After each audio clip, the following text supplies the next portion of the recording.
Eyvallah, ben teşekkür ediyorum. Hazırız. Bismillahirrahmanirrahim. Değerli basın mensupları ve ekran başında bizi izleyen kıymetli vatandaşlarımız, sizleri sevgiyle, muhabbetle selamlıyorum. İnşallah partimizin iç ve dış gündeme dair fikirlerini paylaşacağım. Yalnız bu paylaşıma geçmeden önce bu kürsüde sürekli sorunları, sıkıntıları dile getiriyoruz ama bu kez iki teşekkürle başlamak istiyorum. Birincisi, tüm okullara bir genelge gönderen Sayın Milli Eğitim Bakanı Yusuf Tekin'e teşekkür etmek istiyorum. Özellikle Ramazan'ı sevdirmesi, Ramazan etkinlikleri gerçekten çocuklarımız için, yavrularımız için çok önemli, çok kıymetli bir durumdur. Sadece bu Ramazan ayına ait değil, aslında bunun artık daimi, sürekli bir hale getirilmesi gerekiyor. Maalesef yıllardır bu çocuklarımız, bu yavrularımız köklerinden, medeniyetinden, değerlerinden koparıldı ve bizim bu çocuklarımızı yaratılış gayesine uygun bir şekilde yetiştirmek hepimizin, boynumuzun borcudur.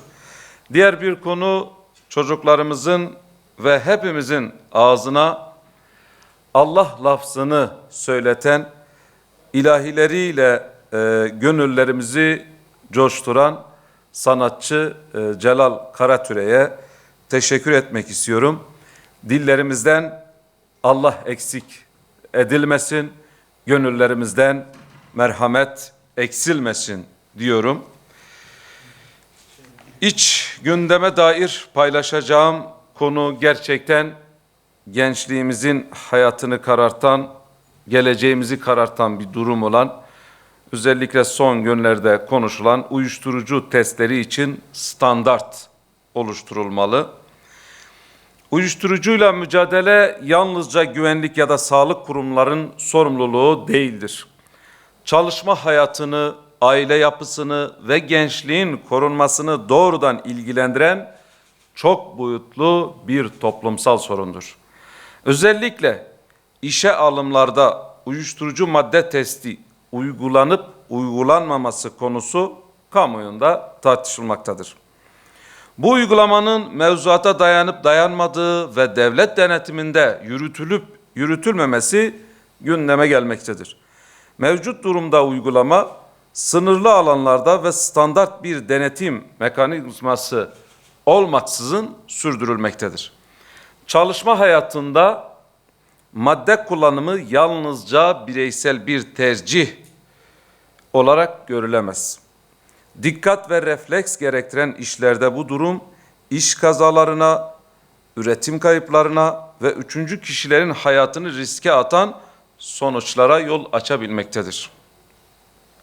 Bu nedenle mesele işveren-işçi ilişkisiyle sınırlı değildir.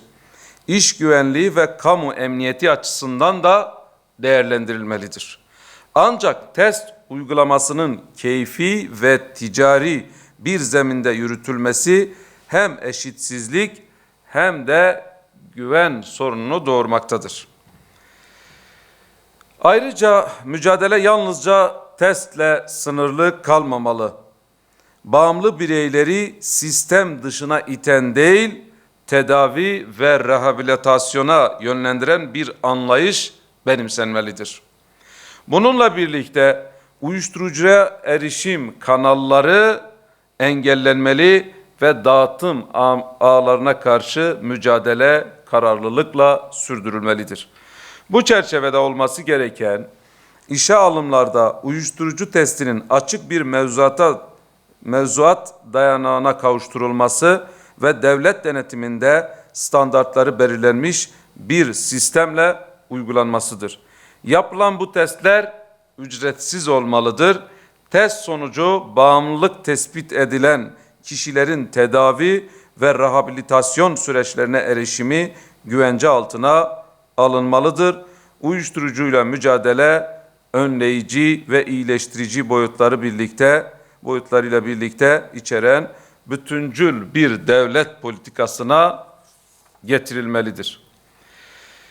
Diğer bir konu, kıymetli basın mensupları, Gazze'de sözde bir barış konseyi var ama maalesef bu sözden öte bir durum değildir.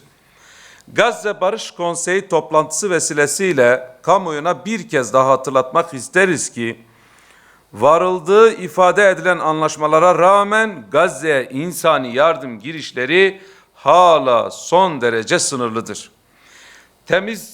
Temel gıda, temiz su, ilaç ve barınma malzemelerine erişim ciddi ölçüde kısıtlıyken 7 milyar dolar finansman taahhüdünün Gazze halkının gerçek refahına hizmet edeceğine dair kuşkular sürmektedir.